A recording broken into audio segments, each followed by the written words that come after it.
3,000 nautical miles across the Atlantic in 42 days. We set in our minds that we wanted to be the first female team to cross that finish line. As we're rowing out, saying goodbye to everyone and thinking there's no turning back. The next time that we see people is going to be in 3,000 nautical miles, like on the other side of the world. You finally stop seeing land. Everything becomes normal. That becomes your life. You know, when you're rowing 2 hours on, 2 hours off every day for 24 hours, to what extent are you pushing for a record? So say you were to see a bunch of whales and it was incredible. Are you going to stop and look at them, or are you going to keep rowing? Life is short and you only get one go at it, so what are we kind of waiting for? What are you afraid of? Anyone could row an ocean tomorrow, but the more prepared you are, the easier it's going to be.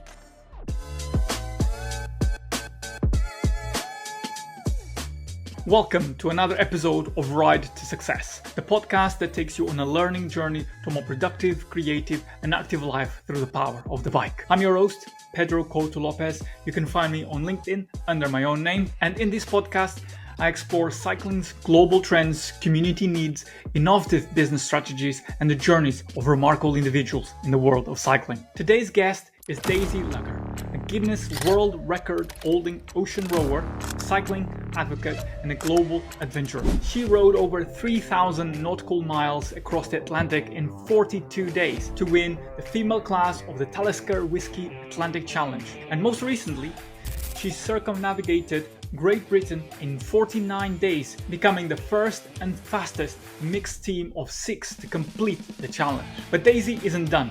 This September, she's setting off to cycle around the world with her partner Charlie in a new challenge that's called DC World Ride, raising awareness for mental health and women in endurance sport. In this episode, you'll hear about the resilience it takes to row through 10 days of seasickness and keep going, the team dynamics that turn challenge into growth, why the bike is our space for reflection, clarity, and creativity, and what it really means to live a meaningful, adventurous life. So stick around, because Daisy's honesty, energy, and perspective will leave you not only inspired, but with real takeaways you can use. Whether you are training for your next ride, dreaming bigger, or just trying to show up better in your everyday. So let's get into it.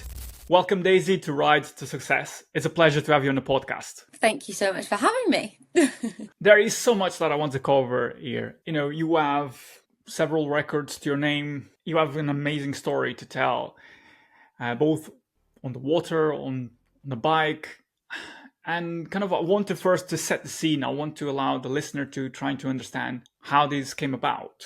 And I think I want to start by asking you, what first drew you into the world of endurance adventure? Yeah, it's a very good question. And I think one that potentially started from a young age. So I am from Cirencester. And I went to primary school, lots of friends. And then in year one, my parents decided to up us and move to Scotland. We kind of rebuilt a life there. I was, dragged up mountains at the weekends in the rain and the wind. And then we were planning to build a house there. And then my parents actually got offered a job in Dubai. So we then upped to move to Dubai. 2 years later, they were then offered the opportunity to move to Vietnam, which we did.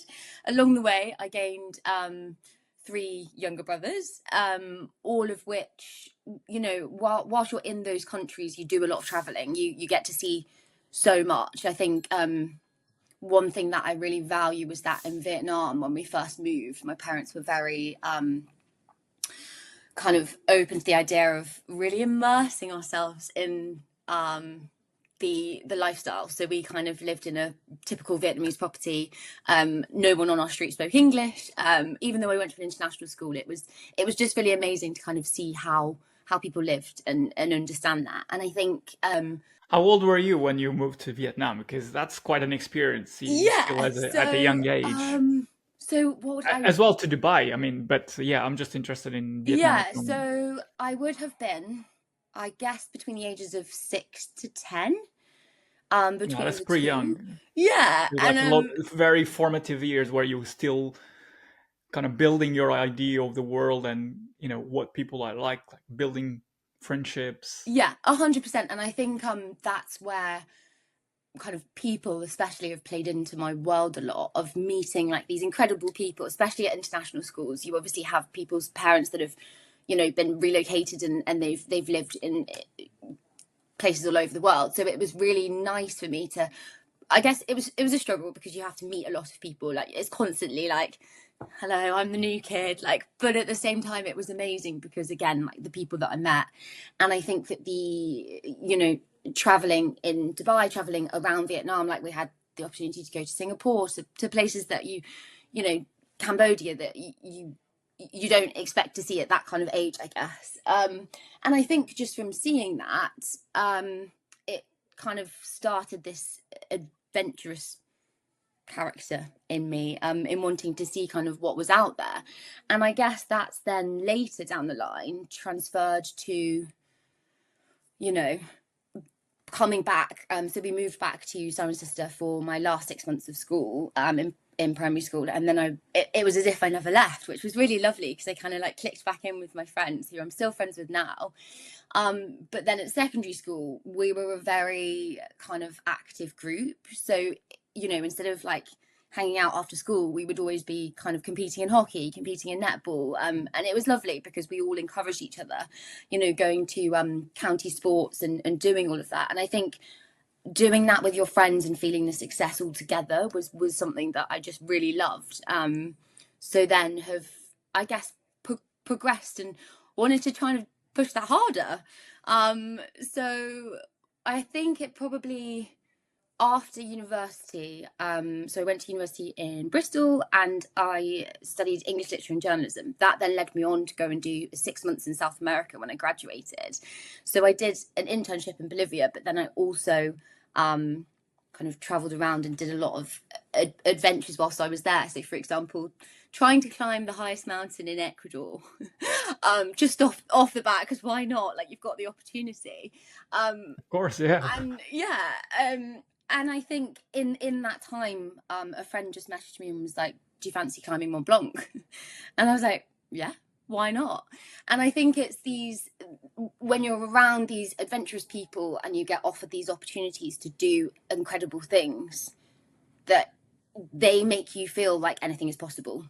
And I think for me, that's one of the biggest lessons, is surrounding yourselves with those people. For example, Sarah Ruggins, who you had on recently, obviously you meet these people and you just connect. And I think seeing their response to adventures and to challenges makes you realise that everyone is capable of doing these incredible things. It's just, saying yes and trying it, because otherwise you're never going to know, are you? So in a roundabout way, Exactly, I hope that kind of explains it. But yeah, it's just, I think as soon as you've done one thing and you train hard and you realise that it's possible, if you set your mind to it, that sticks with you, and then you keep challenging it even more, and it's kind of like it goes from climbing Mont Blanc to rowing across the Atlantic. Yeah, exactly. I mean, I think that's, having the opportunity to travel, with your parents for work, but traveling across different continents, that provides you a unique perspective in how to connect with people, how to kind of adapt or immerse yourself in different cultures. And that's something it's very, not everyone has that ability. And I think that gives you a unique sense of perspective on the world, on kind of challenges that you set yourself. And I wanted to kind of understand a little bit more how, from climbing Mont Blanc, from being adventurous, from being sporty, to rowing. What was the transition there, or what was the evolution that happened? Yeah, so I don't think it's clear for me yet. I think, Mont Blanc was 2018. I then had the opportunity to do Ride London. Hadn't really cycled before that. Ran London Marathon. Wasn't really a runner before that. So I think it's when you realise that you can push yourself and train for these things and kind of accomplish anything, that you then think like, and I guess in terms of the Atlantic came from a friend of mine, Corinne, posted on Instagram that she'd signed up to do this incredible race, and I was watching the promo video and I was like, this is unreal. Like, I've never heard about this before. People row 3,000 miles across the Atlantic. Like, wow. And messaged her and said, how do I get involved? And so I think it wasn't ever a case of I was following it from, the age of 14 thinking like one day I'm going to do that. It was just a case of I didn't even think about what it took. It was just like, that looks incredible. That's something I want to be part of.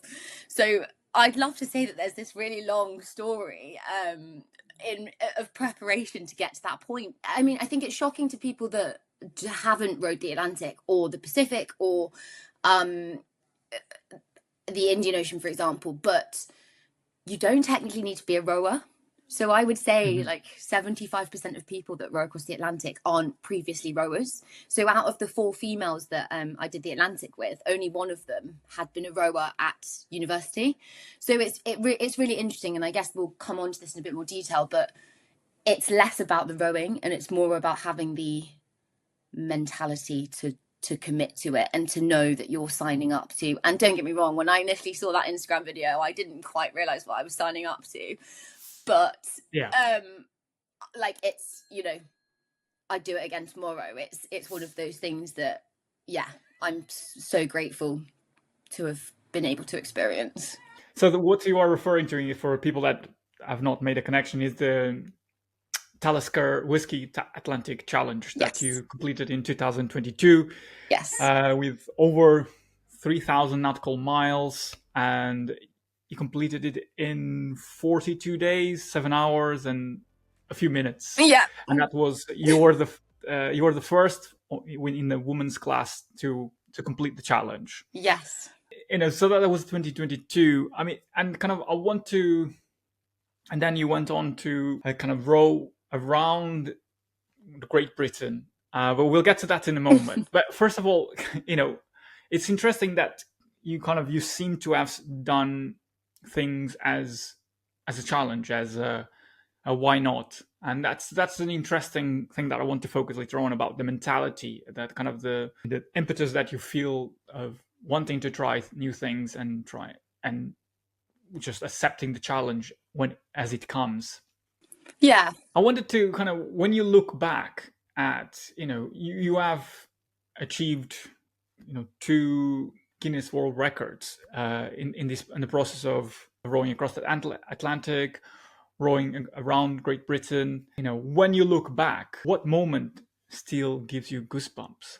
I mean, even when hearing you say like for the 42 days timing, I think just kind of brings it all back. But I think the moment kind of, there's 2. There's leaving. So there's, as we're rowing out in La Gomera, saying goodbye to everyone and thinking there's no turning back. I mean, it's literally giving me goosebumps now. There is no turning back. Like, and this is so hilarious, but during our training row, when we went out in La Gomera, we were kind of like coming around and we literally slipped off our chairs because the glue that we'd stuck our seats to the like the cushions to the seats hadn't stuck, and it was all a bit of a mess. And we and so then when you're pulling away and you think, oh my goodness, this is it, like the next time that we see people is going to be in 3,000 nautical miles, like on the other side of the world, like what? So it's that moment. But then as soon as that moment goes and you're kind of at one, you finally like stop seeing land, it's then the 40 days in between where everything becomes normal. That becomes your life. When you're rowing 2 hours on, 2 hours off every day for 24 hours for 42 days, that just becomes the norm.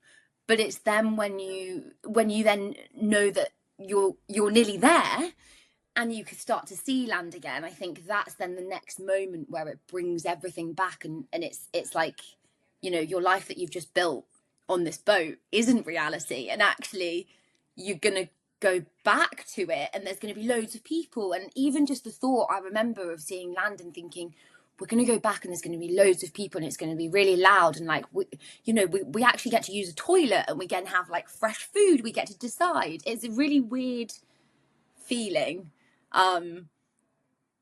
Yeah, so I think the starting and the ending for sure are kind of goosebump moments that you never really forget. Yeah, kind of the moment where everything, where you gain the full focus, and then it's just the reality, and then when you arrive, I guess the reality hits of what you just accomplished. Yeah. I mean, I'm interested kind of from a preparation, you kind of, there is the physical and the mental aspect of this. How do you prepare for life at sea? You say rowing 2 hours on, 2 hours, and then 2 hours off to rest, but that must be very, one, physically taxing, two, emotionally taxing. How do you prepare for these challenges, because it presents you, as you just described, the uncertainty of you are 40 days at sea, you don't see anything other than just water. Yeah. And then the discomfort of having to push your body for like over a month.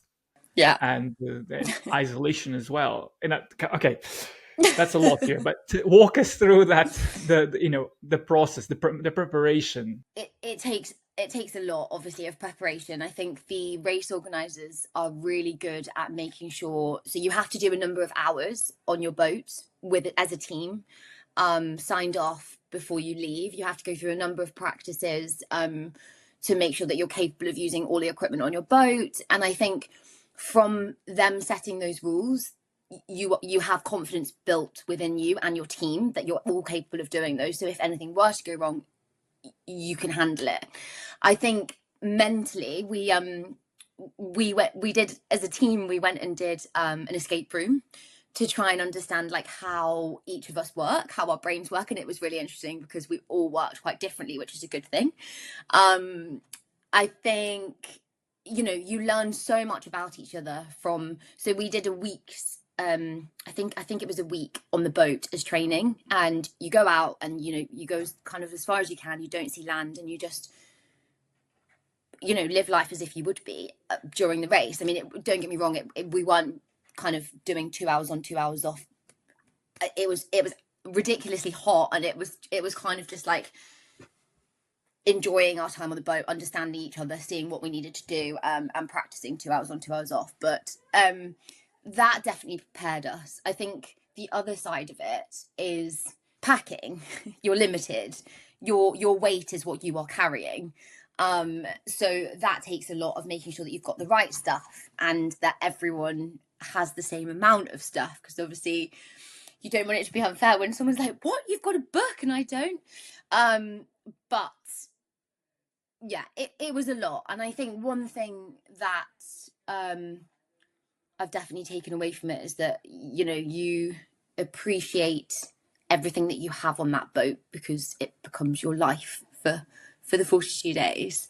It's hard. What I'm trying to say is basically you have to row, you have to do a lot of training, you have to prepare your body to be physically able to do it, right? And I think I heard on a podcast before rowing that anyone could row an ocean tomorrow, but the more prepared you are, the easier it's going to be. And so I think that really stuck with me, because it was a case of, when I wake up in the morning, I could go and sit on the rowing machine for 2 hours at 4 a.m. so that I can fit it in. But like, what's that going to bring me? And it's like, okay, I might be tired later today, but actually in the long run, it's for the better.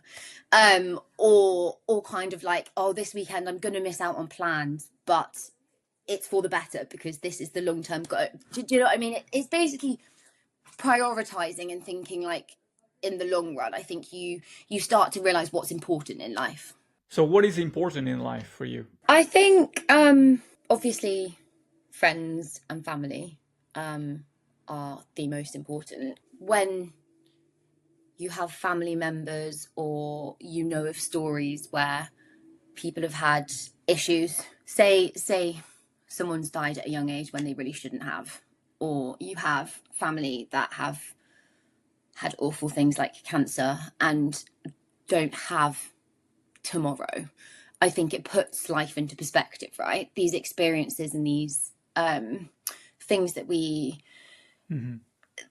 endure put life into perspective, and they make you remember not only how important these people are that are close to you, but also how important your life is and what you're capable of. And I think it's a really massive question, isn't it? It's what's important to you.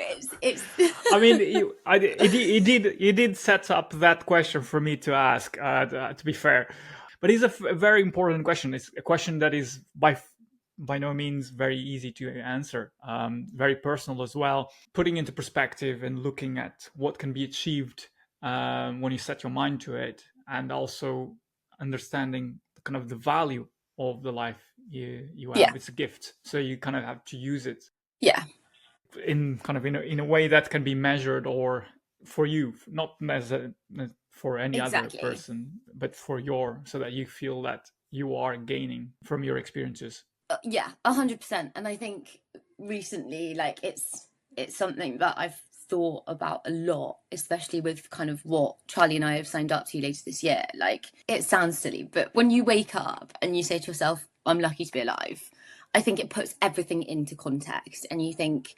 if not now, when? Like, we've given up a year to go and cycle around the world. If we wait another 6 months, like, anything could happen. If you don't start making these things happen now, you're just constantly waiting for, like, the right time. But, like, when is the right time? Well, exactly. There's no right time. So I think it's just and don't get me wrong, it's super important to plan and make sure that you're not just doing these things without the right preparation. But I think it's life is short and you only get one go at it. So what are we kind of waiting for? I think what are you afraid of? And it's I think all of these challenges have made me realize that anything's possible if you set your mind to it. Like, people can say, oh, like, you've had the opportunity to do this and therefore, like, you can make it happen. But I think it's not that. I think you have to make your own opportunities and you have to seek what you want to achieve out of that, whether that's, like, for some people, climbing Kilimanjaro. For some people, it's just learning how to ride a bike, isn't it? It's simple things, but it's individual and relative to you. And I think it's just setting yourself challenges that are within reach, because as soon as you hit one, you can then build. And it's I feel like we've gone down a deeper meaning now of but it all does, and I kind of it puts in perspective kind of the the motto, enjoy life and enjoy the moment, because it's not a given that you're going to be here tomorrow. It goes back to the Latin phrase carpe diem, and kind of aligns as well somewhat with your adventures. And I wanted to talk about a little bit about the GB Road Challenge, because that was in 2024, and then you did it in just less, like, 49 days and a few hours. I mean, in comparison to the earlier one in 2022, was it different? What did you learn that you kind of implemented in the GB Road Challenge? The Atlantic, you're going from A to B and you're crossing and you constantly see this journey of kind of being pulled and rowed across with the trade winds. Whereas with GB, you're very much close to land, which makes it quite dangerous. How does it make dangerous? I don't know. I'm not a rower, so just you need to give them maybe a context. Basically, you want to be close enough to land that you're protected, but you also don't want to get stuck in currents and tides. So with GB, it's hard because you can basically see land at all times, and that's comforting, but also irritating because both rows are self-sufficient, so you're not allowed to get someone to bring you over fish and chips, for example. So it's really hard when you have people going around GB for all this time, and I think one thing that I didn't think about enough was with GB, we were sat on anchor a lot. So the fact, I guess, to put it into perspective, the fact that the Atlantic took 42 days and GB took 49 days shows how many. I think we kind of totaled it up, and it was like over 10 days worth of hours built up just sat on anchor. So what does it mean sitting on anchor? I don't know. So basically, with GB, with the Atlantic, you're constantly moving. You don't, there's nowhere in the Atlantic to anchor and to sit still. Like if you're at all sat, like you're generally being moved in the right direction. Well, unless you're fighting against waves taking you in the other one. But with GB, you're very much waiting for the right weather to take you, so that you're going with it. And so, say we would have to pull into, for example, St Ives and anchor. We're waiting for the right weather to go back out. So you could be there for days, say. And I think it's being anchored in St Ives and not being able to go onto land or to, have real food when you're so close. And so it was just that mental battle of, but we're so close, and you never really consider giving up as such because you're so close to land. It's like, oh, but I could just go on land. But it's just that different side of things of like you feel like you're really like testing yourself, and like it's like it's constantly is a tantalizing. Yeah, exactly. And it's like, but what for? But obviously then when you are able to say that you've rode around GB, it was definitely harder, I would say, with GB, because you have connection to your phone, so you're not in this whole different world where you're rowing across the Atlantic. You're not seeing anything. You're just focusing on rowing. There was a lot more to think about, so it was less of an escape from life, and it was more just a tough row. Yeah, I mean, does that make sense? It does make sense. I think from the way you explain it, it kind of really paints an image of how difficult it was in comparison to the Atlantic. With the Atlantic, after I think the first week, we were pretty much rowing in our bikinis for the whole 30 days. Whereas with GB, we were coming out and wearing like full wet weather gear because it was raining, windy. Yeah. I think it was like the worst summer in 100 years or something ridiculous like that. Just to add to the toughness of the challenge. Yeah. So, I mean, you said you never thought really of giving up in this the GB Road Challenge, but then there must be kind of, you build up a lot of kind of a stock of resilience, if you will. I don't know, to a lack of a better way of describing it, but you build up kind of, you see yourself, you set yourself a target. This is what I want to achieve. This is what the route to get there, and then the focus, the determination gets you there. What has there been kind of moments where that focus and that determination wavered? Was it during those moments where you had to be, you mentioned anchored, so stopped in the middle of the sea whilst looking into land, seeing people eating ice creams, and you've been stuck in a boat? I think the worst thing for me, which you're probably going to laugh, actually, like, why would you do these things if this is the case? But I get quite seasick. And I found this out during the training for the Atlantic, and I knew it was going to happen. And I basically listened to a load of podcasts prior to the trip of people that had previously rode the Atlantic, because it kind of, everyone will probably have a spell at some point. So it's just figuring out like how long that's going to last for and what you're going to do to kind of help it. So during our training, we tried absolutely everything, because Aileen, one of my team members, also suffered during the Atlantic. So we tried everything. Everyone in La Gomera before you leave is putting on little like seasickness patches. Like you start to see people wearing them kind of 24 hours before you leave, and you're thinking like, okay, it's not just me. But my seasickness, I think, lasted, I mean, I try and kind of remove it from my mind. But I think it was 10 days, and that's 10 days of non-stop vomiting. So it was like I had a bucket between my knees, so I was still doing my 2 hours on, 2 hours off, but I just felt horrific. And it got to a point where I couldn't even keep water down, basically. And the girls just said to me at some point, I think they were like, you've lost weight in your face, I think you need to just like slow down and try and feel better. And I guess it helped. It did pass, but I think it's in those moments where you think, why me?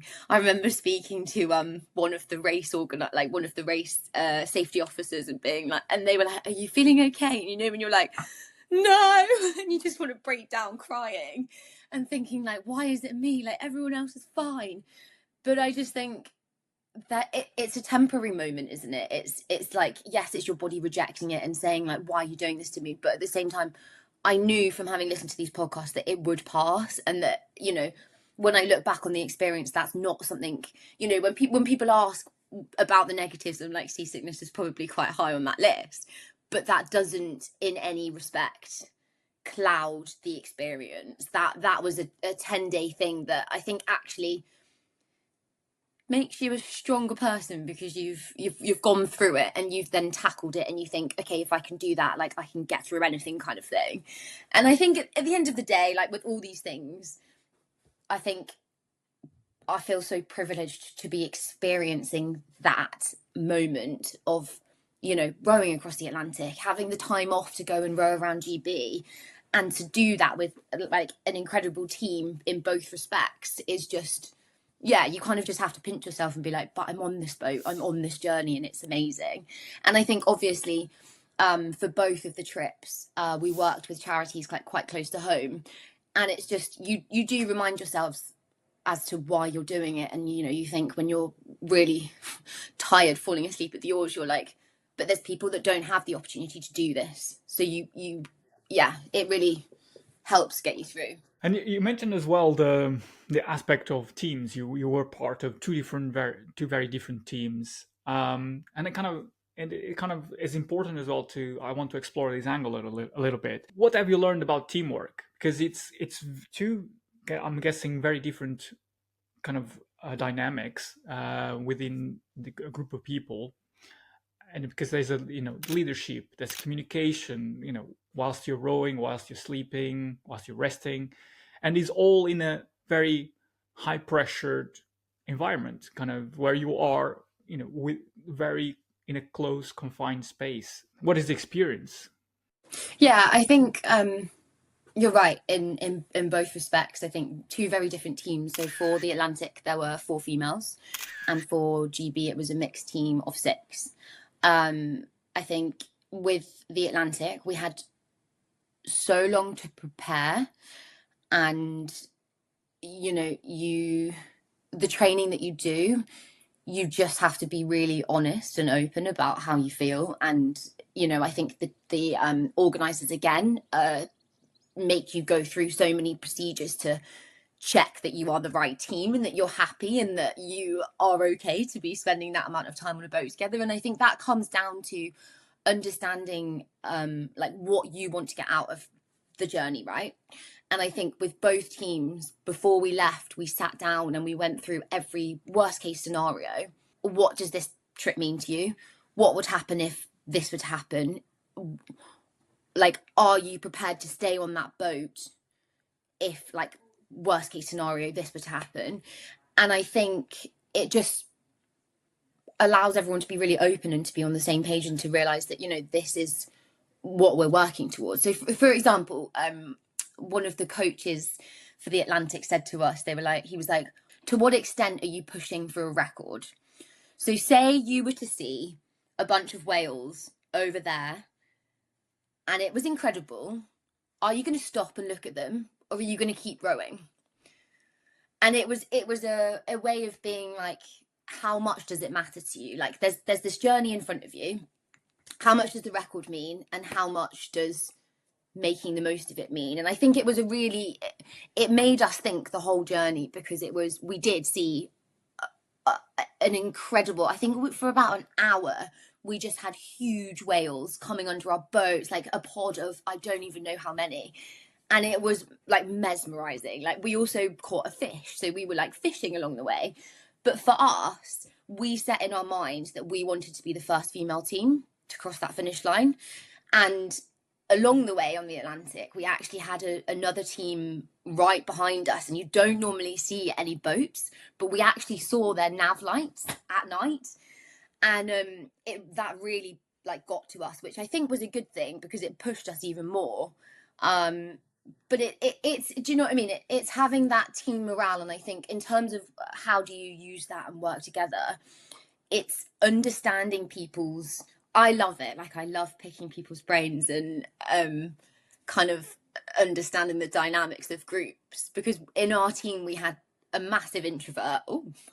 We had a massive introvert and a massive extrovert, and the two of them kind of bashed heads a little bit because one was really blunt and one was really emotional. So do you know what I mean? It's how that works. But I just think it's amazing because you have to think about people's strengths and play to them, right? So it's like how you encourage each other, what reward means the most to someone. So like, I remember around GB, we sat down and we were like, what motivates everyone? When we were sat on anchor at some point, it was like, what motivates you? Because it was like, by us knowing what motivated each person, it meant that to push for the next like milestone, we knew what the right thing to say. So I think it's just, I guess what I'm trying to say is teamwork is so important, and it's about playing to people's successes and strengths, and just being really honest about what you have to offer, and realizing that like nobody's strengths are any more important than other people's. It's just about using them together. I think there's like loads of lessons there as to apply to, you know, teams in business, also sports teams, because that's, you know, the example you described about the extrovert and the introvert coming together with, you know, probably trying to express a very similar emotion but with different words, and communication is such a key way to unlock the potential of people as a sports person in the business world. But yet it's quite difficult to sometimes to get a clear message across, because you know, the other person might have an interpretation that is not what you want to communicate, and you know, things can get lost in translation, so to speak. So you know, I kind of intrigued as well. It's like, when you know, from both challenges, when it came to the process of putting together the team, was there a recruitment process, or was it just putting your hand up? I'm willing and open to do this challenge, and like then it was a process of, okay, let's understand what are your strengths, what are your motivations, what you want to get out of this, and see if it aligns with the team. Or was it something more deep and like kind of more process led to try and like really find the right teammate? So with GB Row, I was actually the final person to join the team. So I know that initially there was Joe decided that he wanted to do it, and then he kind of went on a recruitment plan of trying to find people. I think sadly GB Row is harder for people to get on board with, maybe because of everything that I've said about, you know, being close to land. It's really tough, and I think that's why there's not that many people that have succeeded. So during the year that we did it, there were two teams, and the other team basically had to be rescued because of they had some damage to their boat due to weather. And so the Atlantic has a higher success rate because it's not easier, but it's a different journey, whereas GB I think is a lot, and it's just a very different process. With the Atlantic, you have to raise a lot of money, which is really tough. So I think within that process, you end up losing people. So long story short, I was initially part of a team to row the Atlantic, and that team I then left.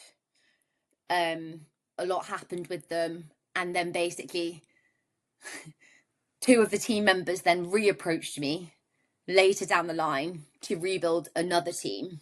So we then, as a three, found Aileen because we thought she was suited to what we were doing. So I think with I have less insight into the GB row team because they were already formed before I came in, but I know that they wanted someone that had previously rowed either the Atlantic or somewhere, to have that experience of kind of what it takes and just to know kind of how to run with things. And I think also build a campaign kind of because it was like short, quite close to the end.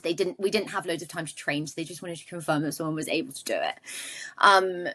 So yeah, but I think when looking at teams, like if I can reflect on something that happened more recently, I would talk about Sarah's Joggler Jog, because I was part of the team and Sarah so meticulously chose the team and it worked so well that it just shows how important it is that when you bring different strengths in and you get people that don't know each other very well, but now upon completion, like would be able to spend 12 hours as we did, like just talking about anything in life and just cracking on, because yeah, I don't know what I'm trying to say here, but basically I think the team is so important, right? I think what you're trying to say, and correct me if I'm wrong, but it's like bringing different strengths from across different fields.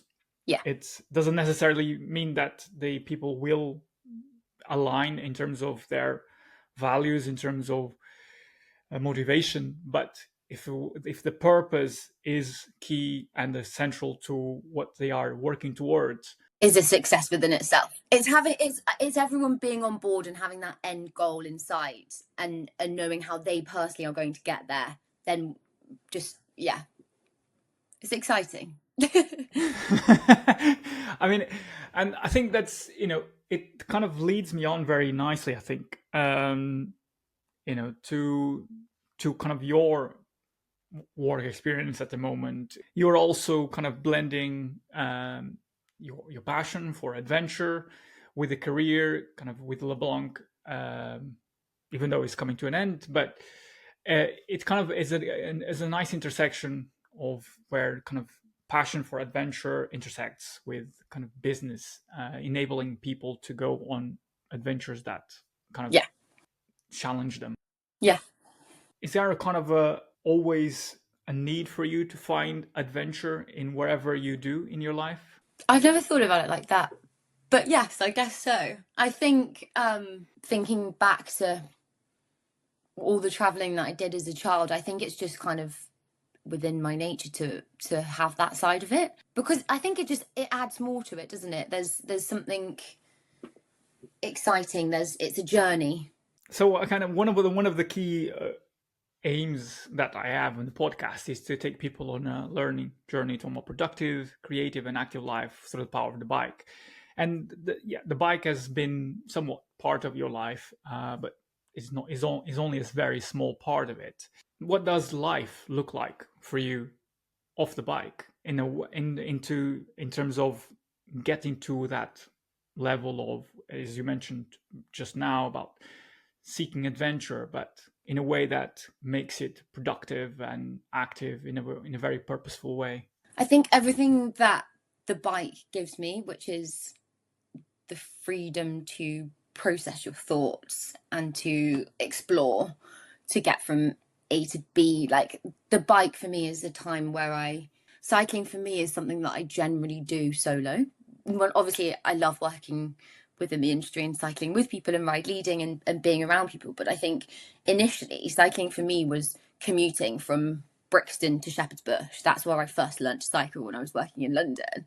And then it became an escape. It was my time where I'm at one with just the world, and you have your thoughts, and you're out exploring the lanes. Like when I moved home during COVID, it was my time to just get out for hours and just be at one with my thoughts, and you'd see incredible wildlife, and I think having that freedom allows you to lead a more healthy lifestyle. What you just shared is like the process of being with yourself, Yeah, kind of processing your thoughts, and that's a very good way of self reflection and kind of introspection into analyzing what you're doing. Is it the right way? Is it the wrong way? yeah, And that in itself leads to kind of processing, well,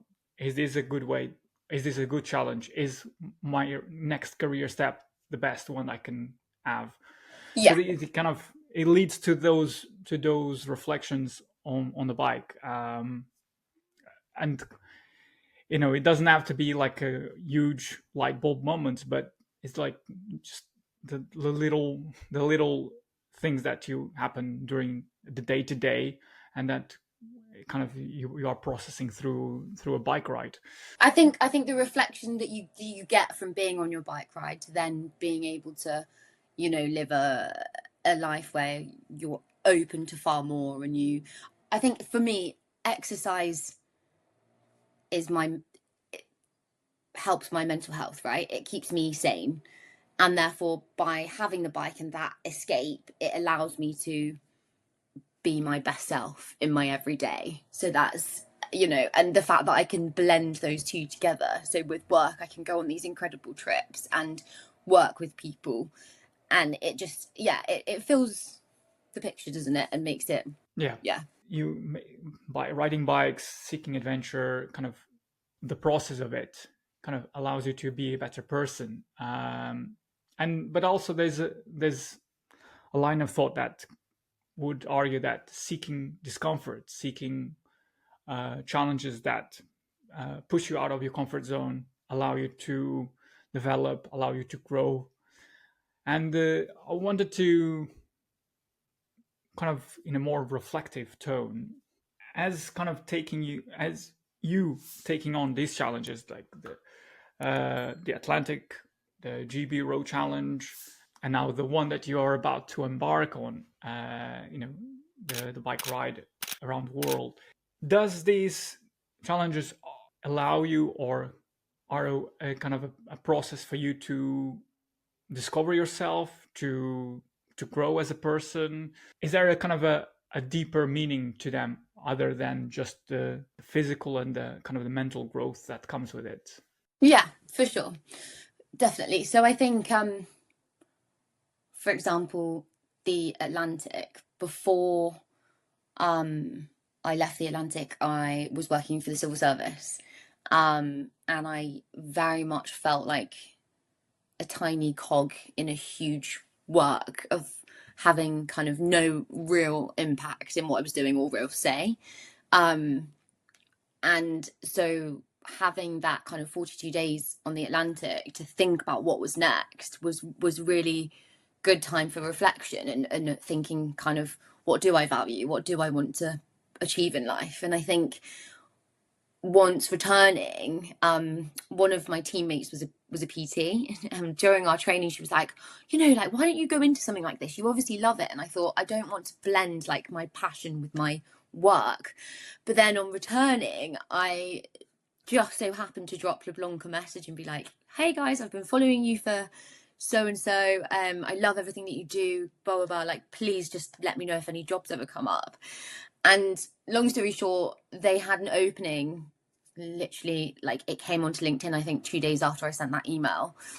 The following week I had an interview, and then the following week I started working with them. So it was kind of meant to be, I feel, in that sense. And the job brought everything together that is what I do. I love food, I love cycling, and I love bringing people together. So it was the perfect role.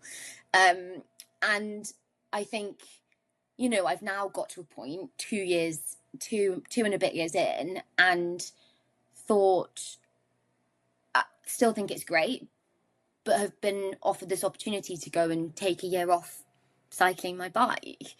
And I think as we keep saying, life's too short. It's like, if not now, when? So yes, I could stick around and do this job for another few years and see when the right time is to go off and do this. But actually, I'm just very excited to have a year off with Charlie to figure out what is next. Like, we're not old, I've only just turned 30, but it's a really nice opportunity to stop for a whole year. And we don't live to work. I think I'm very passionate about what I do, and therefore I struggle to kind of like turn my laptop off at night. And I think actually to be able to stop thinking about that, it's having a year to just do exactly that. Run away with your thoughts, be creative. Like, what is success for me? Because that will have changed from when I took time off to go and row the Atlantic. It's very different, isn't it? I'm now with someone that kind of loves everything that I love. So if we can go away and do that and figure that out together, I think it's really, really powerful. And I'm just really excited to see like how we do that and what comes of it. Because I think as soon as you're not limited with your time and your thoughts because they're elsewhere, it's a really beautiful thing that you can just run with. Yeah, for sure. And I think when, a lot of people kind of have, work, that's a huge part of their lives. I would argue that some people even have defined their lives around the work they do. Yeah. And that's a big part of who they are. But, what you're doing, it's also is listening to yourself, is listening to what you want to get out of it, and not defining yourself and not letting others define what you can achieve and what you can pursue. Believe it or not, that sets you apart from most people in society, and that's kind of and now that's what allows you to have these brilliant adventures that comes with setbacks, come with challenges, but also gives you the enormous array of experiences that you wouldn't have otherwise. Exactly. And I wanted to kind of, I had this in mind, and your wealth of experience, I think it presents beautifully to this question. If you and I think we touched a little bit on it throughout this conversation. But if you were to write a kind of a life manifesto, based on everything you learned from rowing the Atlantic, Great Britain, your experience working, and now what you're setting yourself to writing around the world, what would it say? I know that I lead kind of like a busy life, but I think it's on purpose. I think, as we say, life's too short, and I don't want to waste any opportunity. Friends always say like, oh, you're far too busy, you're doing all of this. And I think, but I prefer to be worn out by like passion than preserved by, hesitation to do these things. Over time, that's a very good way to describe it, by the way. Yeah, like over time, I've definitely learned that like doing everything isn't the goal. I think one thing that I did learn mainly from the Atlantic was that I had to give up a lot for the training weekends, and therefore I had to prioritize what I signed up to with my friends. So I got into my head like, okay, this isn't just going to be like everyone's getting drunk for a birthday or something. So I can miss out on that one because I want to spend time with my friends where we're doing something really valued and that we'll remember, and I want to be a part of that. So it came to prioritizing. And I think if I can say anything, it would be decide what you want, understand what it takes, and then make space for that effort. So choose your moments and your people wisely, because people come in and out of your life, but you know which ones are important. Chase your goals, but never forget to keep those close to you that make it feel worth it, that you can share those moments with, that will always celebrate with you. Time is limited, but a meaningful life isn't built by doing less. It's built by choosing better. Wow. That's pure gold. I mean, it's simple. It's simple, but yet somewhat very complex, because you just what you just shared in those. What did I in just these, like, say? it is just, and it's just few seconds. It's remarkable that you need to choose the right people. You need to kind of surround yourself by the right people that will prop you up rather than pull you down. And like you said, you need to allocate space to set those goals and make allowances to get there. Not everything, and that comes with choices and kind of purposeful choices. And it's what you decide, and that matters. And I think living life that way, whether it's riding around the world, is a great way to, correct me if I'm wrong. I don't want to put words in your mouth, but from my perspective, from where I stand, it's a great way to go on a journey of self-discovery, with the aim to get on the other side, or improve and learn throughout the process, and come out on the other side, hopefully a better person. Yeah, exactly. And I think with the journey that we're about to take on, I think it's, we're going to meet so many people along the way, and we're going to see some incredible things. And I think it's about being open-minded to all of those things, and to taking it in, and to just understanding the world and the way that it works and the people that are in it, I think is the most exciting thing. Yeah. And I think that will always build you to be a better person, because you understand it, right? What do you want to take from this adventure? Having the freedom with Charlie to, first of all, it's seeing the world, right? It's exploration, but it's movement, it's meeting people, and it's also sharing that. I think for me, like, one of the main things about this is, okay, so I've touched upon mental health is a massive thing. We are both exercise addicted. If we don't exercise, I think, we're half the person that we are when we have. And I think so that, I guess, links into the fact that we're looking to work with Mind as a charity for our cycle. So raising awareness of mental health is one. I think secondly, females in cycling are underrepresented. I think you hear about all these males that have cycled around the world solo, and I think it's incredible what they're doing. But then I only recently came across Vidangi, who is a female who's actually done it twice solo, and I've actually got a call with her tomorrow. So it's raising awareness of females doing it. I think it's things that you, as a female, might think about, like comfort of being on a bike for a year as a female, periods, what do you do, and that. And I think I'm hoping to raise awareness of those things along the way, so that it's basically giving people a space, I think, to realize what is possible. I think one thing that we've made very clear is that we're not ultra cyclists. We together, we did Dragon Ride a few weekends ago, which was our longest cycle ever in one day. It was 215 kilometers. So we're not, we've not been training really hard for this. We're preparing, but it's a case of proving to everyone that you can do what you set your mind to. And we just want to be able to share that journey, to show what preparation it takes to do it, because I think by doing that, hopefully we're raising awareness of the fact that, we're cycling around the world, but like, you could cycle to work tomorrow if you put your mind to it. And it's, you don't have to have a really expensive bike to make that happen. You just need to look on Facebook Marketplace. Do you know what I mean? It's just hopefully raising awareness of the fact that these things are possible, what it takes to do it, like, and how we find it. And yeah, hopefully by sharing our journey, we can make it a little bit more accessible for other people.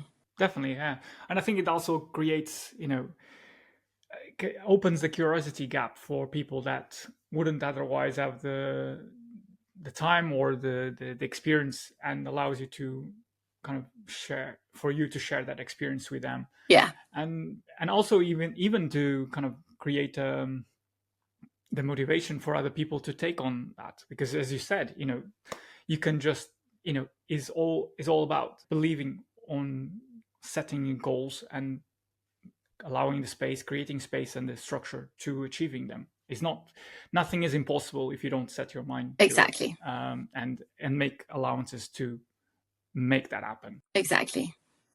And it was quite funny last night. Like we were sat having dinner in the garden, and I think Charlie said, "Oh, it's a bit weird, isn't it? Like we're not going to get to do this for a year. We're not going to have a house or a home to come home to."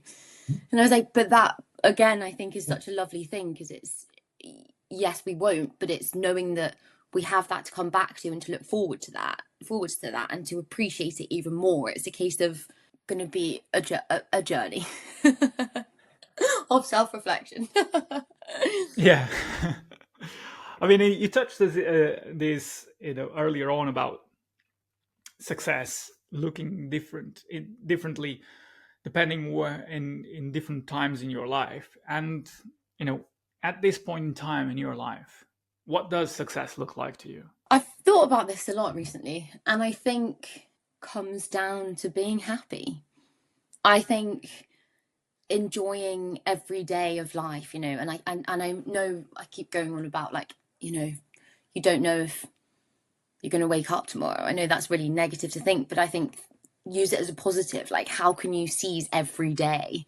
How can you make the world a nicer place to be in? And I think someone I know recently said, how do you want to be remembered?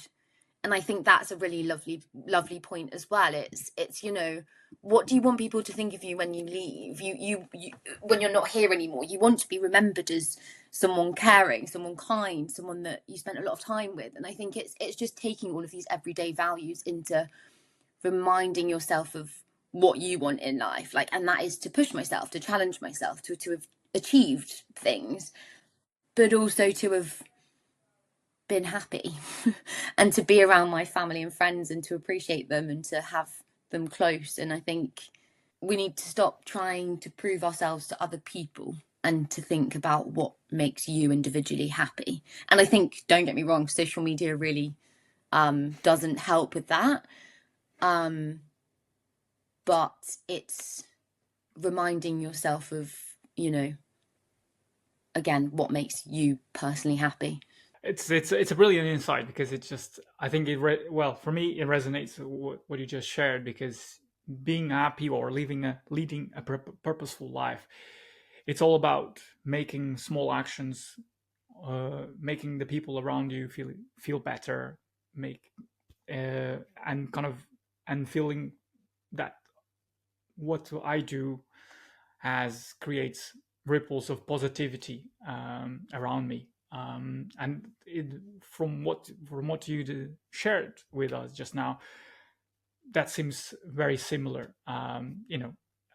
Alongside other words, but it boils down to making yourself and others kind of exist in a very peaceful and kind of happy place, I guess. Yeah. I guess I'm butchering this, but that's how I can verbalize it at the moment. Yeah, no, I think you're right. I think as well, you have to think, if everyone were happier, then we'd probably get a lot more done and people would be more productive because people would be happy and appreciative. I think why no one wants to be sad, or so if you can make anyone's day better. Kindness is catching, remember? So yeah.